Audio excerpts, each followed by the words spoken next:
Love is our true divine nature, and our heart serves as the intersection of the spiritual and physical, connecting our soul with our body as the conduit for anchoring our divinity onto the earth plane.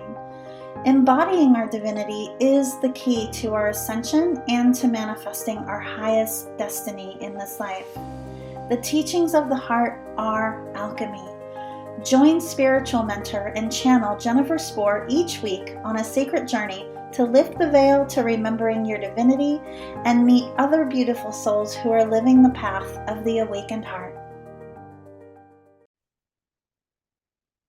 Hey everyone, I am really excited to welcome as a guest to the show today, Magdalena Grace. She is renowned as the healer's healer and specializes in guiding individuals through grief, trauma, and addiction recovery. With a profound journey overcoming these challenges, Magdalena is dedicated to helping others rediscover their true selves and live their best lives, particularly working with moms and couples and empathic entrepreneurs. Well, you are right up my alley, right up our alley, us and the listeners. Welcome. Yay, so excited to be here. Yes, me too. And for those who are listening and not watching the YouTube video, Magdalena is wearing this like amazing red today that is radiating, which I love so much. I would love for you to just share with us a little bit more about the work that you're doing, which is so unique, and what inspired you to that, including because you had a fairly recent transition, and I know so many people out there right now are feeling called to step into the kind of that next level of expansion. Oh my gosh, yeah. And I know we always got to try to keep this shorter, right? So I could probably speak for 5 hours on what's happened for me Yeah. last 3 years. 3 years ago at the December of 2020, I hit rock bottom. You know, I had become a binge drinking workaholic, a mom who felt like a worthless mom, a worthless wife. I hated myself. I wanted to die. I had so much blocked up, unprocessed grief, a lot of unprocessed trauma that I had never, ever really understood. And then, of course, you know, here I was and very much addicted to alcohol, social media, people pleasing, you name it. I just was always on the hamster wheel, go, go, go, fight or flight responses. And I found a mentor who said, hey, spoiler alert, and he was channeling the divine and saying you're not supposed to be a sales coach, because that's what I was doing. I was making 20 to 40K months, crushing it in the pandemic, being a sales coach, and not wanting to do that anymore. When this guy told me you're supposed to be a spiritual teacher and a healer, you got to go inward to heal, I was like, yeah, okay, that's a little weird. I mean, there's a part of me that knew he was right, but I was like, how? I've already done psychotherapy, I've done grief counseling, I've been doing subconscious mind healing and all the Joe Dispenza stuff. And he said, no, no, no, you got to go into your heart. And I say that because I know your podcast is The Awakened Heart. So literally, he said, the best thing for you is to go sit with psilocybin, also known as magic mushrooms, and ayahuasca, and heal. That's it. That's all the direction he needed to give me. And essentially, fast forward, I went into the deep end of the pool. I not only sat with ayahuasca and psilocybin, but psilocybin and a frog medicine called Kambo, which I know you're excited to have me talk a little bit about later. They all helped me purge. I had a lot of throwing up, pooping. A lot of the body had kept the score for far too long. Found out there was ancestral trauma that I also chose to come into this body in this lifetime to heal, taking one for the team, and you know, really redeveloped my spiritual practice. I fell in love with music again. I realized, oh my God, he's right, I don't want to be a sales coach anymore. So I closed that business, which was scary because that was a Yeah. lot of money to say goodbye to, with not having an understanding of how to make money as a spiritual teacher and a healer. I'm like, what? There was a part of me that I healed my witch wound and my religion wound, and they all said, you know, you can't get paid for work. You got to be poor. You know what I mean? And so I was like, you know, so I had to face all these demons, have all of this shamanic initiation, dark night of the soul. Actually went through many like ego deaths and many just layers of myself that I broke wide open, and shed 35 pounds in that process, reconnected to my true spiritual self within, changed my name, radically changed my business. My podcast was in entrepreneurship. Now it's over here in spirituality. Like, what? that was, just 3 years ago where that all started. And I'll pause right there because that's kind of a lot to unpack, but it was really about going in, healing my heart, healing my little girl inside, and remembering who I truly am and why I came here. Yeah. Well, so many I know can relate to. There's just a lot to even unpack of just the little bit that you shared, like the Cliff Notes version. It's like I know so many people can relate to like what was happening during that 2020 time frame. But I love what you shared and how you share it, because you pretty much just, yeah, although a little apprehensive around making the decision to take the leap because you're like, well, how am I going to make that money? You just dove in anyways. And that's really what it's about. So many people, even people who have been on the path, I call it the path, for a long time, can get trapped in that space of perfection where they think, oh, I need to show up in this way or to be at this place on my journey in order to take the next step. And no, it's really you have to move through the fear. It's like you have to be willing to move through whatever it is that wants to come forward, and essentially just trusting that what is coming to you and through you is for you, and you did that. And so I want to honor you for that. It's definitely not a journey for the faint of heart. It is something that we all have to experience as part of the ascension journey, because all of what has been repressed, right, in all of our bodies, like physically, mentally, emotionally, spiritually, ethereally, that all has to come forward and come to the surface in order to be released. 100%. Yeah. I didn't know what shadow work was 3 years ago. And now I live it, breathe it, coach on it, help people go in and purge it. Because if you don't, it's just you're going to come back in the next lifetime and have to deal with the same. Can I swear on here? Sure. So same shit, different lifetime, and I'm like, I just got so done with that I was I was too scared to go back, I guess is my point. Yeah. It was like I wanted to burn the bridges back there to be this whole new person, which is why I changed my name and all of that kind of stuff, because I wanted to embody my truth, not something that my parents gave me or what society had known me as in the first 4 years of my life. Yeah. Yes, absolutely. Tell us more about the amazing work that you're doing. Oh, you're so kind. Yeah, so part of this journey, gratefully and humbly, just so happy. My husband and I didn't think we were going to make it through this, but he followed me into this work. He did a lot of deep trauma healing and work, and discovered he was a shaman. He's from Africa. Had his family had totally suppressed and hid that he came from these four lineages who actually had shamanic gifts, like we're talking magic and all of this stuff. So it was pretty traumatic for him to discover that he was a ghost whisperer and going through all of that.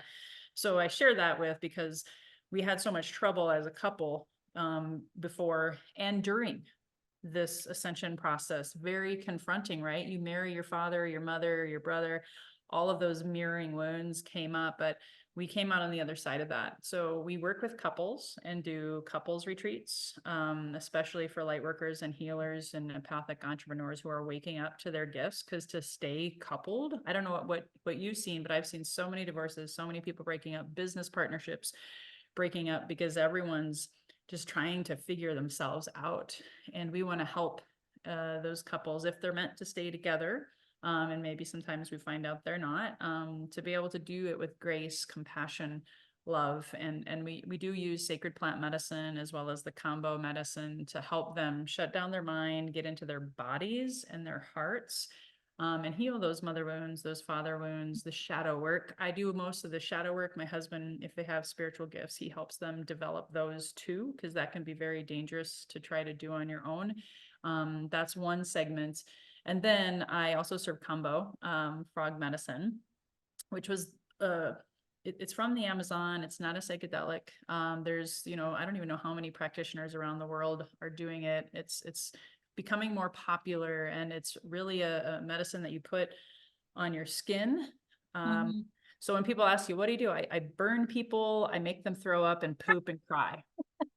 And they're like, you're psycho. See, right away, I'm just like, that's fantastic because that's fabulous, I Magdalena, know. because It's because it has to actually, come out. It has to come out. It has yeah. to come out. Yeah. So combo is from the skin of this poisonous frog. Like if an animal in the jungle eats this frog, it's going to die. But they found that it saved the lives of a whole tribe. Yeah. The chief was like, I need help. My tribe is dying like a pandemic of its own. And they put the frog secretion from the skin, and then what happens is it goes into your bloodstream, your organs, your lymphatic, your endocrine system. And it literally gets the shit out. It's a 20 to 30-minute experience, and basically it's innate. It's science and spirituality coming together to help you heal. It's also, we do it in a ceremonial setting. We have, prayers, rituals, incense, all of the things. You set an intention. Like if someone says, I want to heal my addiction, like that was my first thing. I went there to heal my addiction with alcohol, and sure enough, that was the key element during this whole journey that helped me change my relationship with alcohol, guilt, shame, addictive behaviors in general. It rewired my brain. It does a lot that can help. That's too much to share right now, but anybody who comes to me with addiction, grief, like if they're really stuck and not processing their grief, and no talk therapy or grief counseling is working enough, it'll help cleanse and clear the chakras, open up the heart, does a lot of things. And then it can also help with trauma processing, getting stuff that's stuck in your body that maybe you can't get out with breath work, or maybe you can't get out with GRE or whatever. It's a great tool for that, but it's just very uncomfortable, very unorthodox. But I love it because my clients always, like the next day, are texting me saying, I feel so much lighter. My head is clear. My heart is open. I'm not nagging my partner as much, or I'm spending more time with my kids. And I help them, I coach them on setting intentions, mental, physical, and spiritual. I do a little nutritional counseling because of my background in health and fitness and nutrition, 17 years strong. So I also help them connect their gut Mhm. brain with their head brain, with their heart brain. So those three brains, once they're in alignment, you can totally have a much better, healthier, happier life, and you can be a more authentic self. So with combo, then that's obviously just done in person. Yep. And It's you guys are, where are you guys at again? We're in Southern California. We have our own beautiful home and guest house and live on 3 acres. So a lot of our retreats, we also do group retreats and shamanic initiation type work with all of those tools that I was mentioning to help people come out of the spiritual closet, to stand in their power and their truth. And we can have bigger retreats here as a result of the space that we have now. So it's a lot of fun. That sounds absolutely delightful. And yeah, fly on in. We have had people fly in from all over the country. It's definitely a worthwhile investment if you're in the Southern California area too, to just stop in and say hello. Mhm. We do drumming circles. We have all sorts of events that are, connecting us to Mother Earth, to our ancestors, to our spiritual guides, and being able to help go more within. I'm definitely a healer who, I say I help people heal their mind through their physical and spiritual empowerment. Do you do any remote work with clients, or is it all okay? Absolutely. Yeah. So for the remote stuff, I'm not sure if you've heard of microdosing. So Yep. microdosing, yeah. So with psilocybin or ayahuasca, I coach people. I have a program coming up in February, actually, for a group program. Most of it up till now has been one-on-one, because it's still a very personal journey.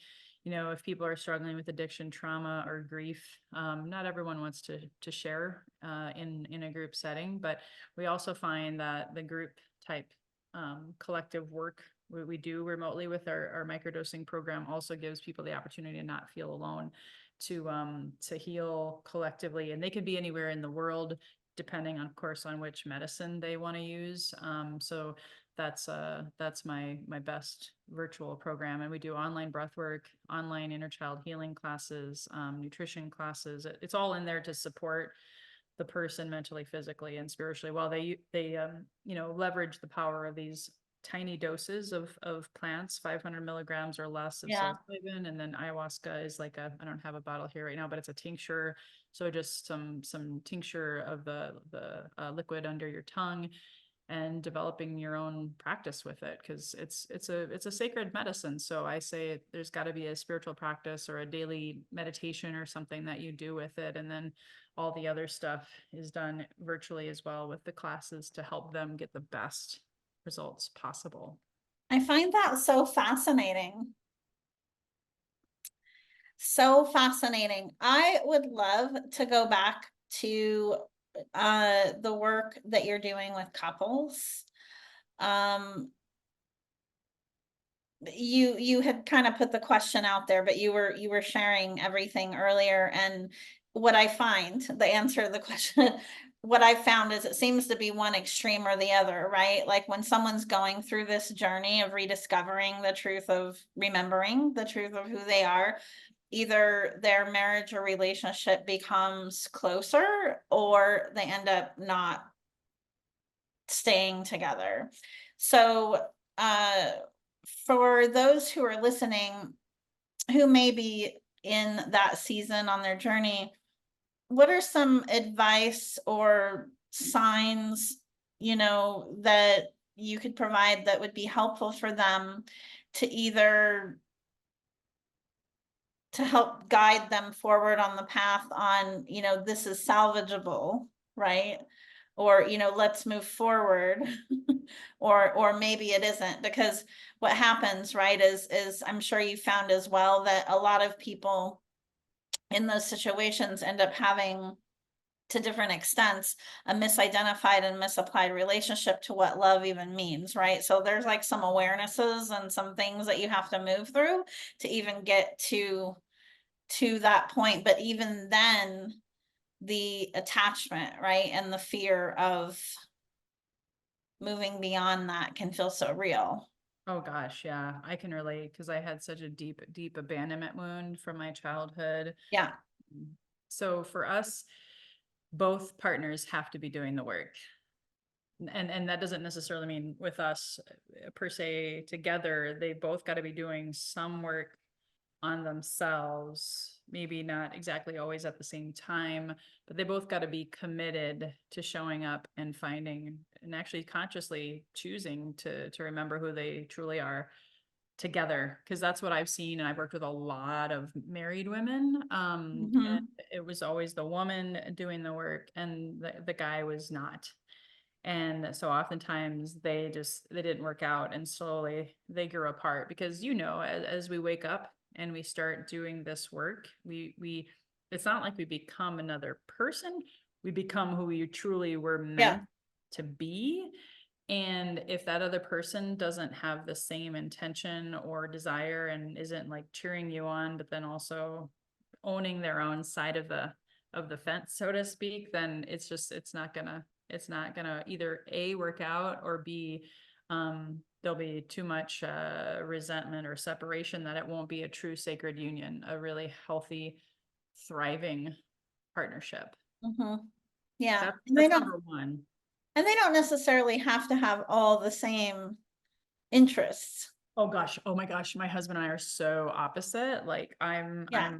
I'm a double Virgo whose my spiritual gifts is a lot of entrepreneurship, speaking, writing, creating, and music. And he's a shaman. So he can like close his eyes and boom, he's gone in like five other different dimensions, and he has all these other gifts. So we also had to honor each other's gifts and honor each other's timing and not get jealous, or if we did, we owned that in the process of healing, and just to be able to really hold space for that other person, if nothing else, even if you're not doing the exact same type of healing, but to honor them and allow them to go through their process, because it can be really tough. As you know, it can be really scary, and you got to have that partner at least supporting you through that process, or it Yeah. makes it so much Well, harder. marriage is, I mean, I'm married too. Marriage is work. It's like a labor of love. It's what I like to say. Yeah. Yeah, I was gonna say labor is a good word because it's not like another job per se, but it is a huge part of your identity. You know, you're coupled with this person for a reason, and I do believe a lot of it is, divine, and we were brought together to refine each other. And if you don't have that perspective, then that also makes it more challenging. Yeah, absolutely. It's such a hot topic. Thank you for speaking to that. Now, if you don't mind me asking, did your husband dive in right away or did that happen later? Great question. No, it was about 3 months only though, because he saw the Mhm. change in me. By then I had sat with psilocybin and plant medicine Yeah. 3 times. So it was like April, May, June. And then it was that month, June of 2021, where we sat with the plant medicine together in a private couples ceremony, which I highly recommend people consider if they're into that kind of thing. Not everyone is, and that's beautiful. That's perfect. It's all paths to Rome don't have to be the same, right? They all lead to remembering who you truly are. But for him, Mhm. it radically changed his life. That's that one session, and ever since then we've just kind of been like, riding the waves together, and it helped expand our consciousness so we saw each other differently. Like in that first ceremony, he did a lot of healing with his ex-wife, and then he saw me differently. I could never get him to see me that way, right? So it was the gift of the gods, the sacred plant medicine, whatever you want to call it, that opened up his heart, shut the analytical mind, the masculine mind that, so many of us have, that's like analyzing and logic. Well, she should do this. What doesn't she know any better, and we had done marriage and counseling too, and we'd even be fired by therapists. And I'm like going, how are we ever going to get better? You're But like, I'm getting fired by therapy. It's not good. Not a good so plan. I know. So it was beautiful, and it was eye-opening for me too. And it felt so good to be able to do that together. And then, we both have had our own separate types of healing along the way. And we've done combo with couples before. So he and I sat with the combo medicine. So we're both throwing up and like crawling to the bathroom and crying and experiencing this together. So I kind of joke, couples Oh my. who puke and poop together will most likely stay together. That's my new thing. And I'm sure people are listening like, this lady's crazy. Well, if you can get through that, you can get through anything, right? Yeah, for sure. So just in starting to wrap up, what else are you feeling guided to bring forward? Anything that you want to share?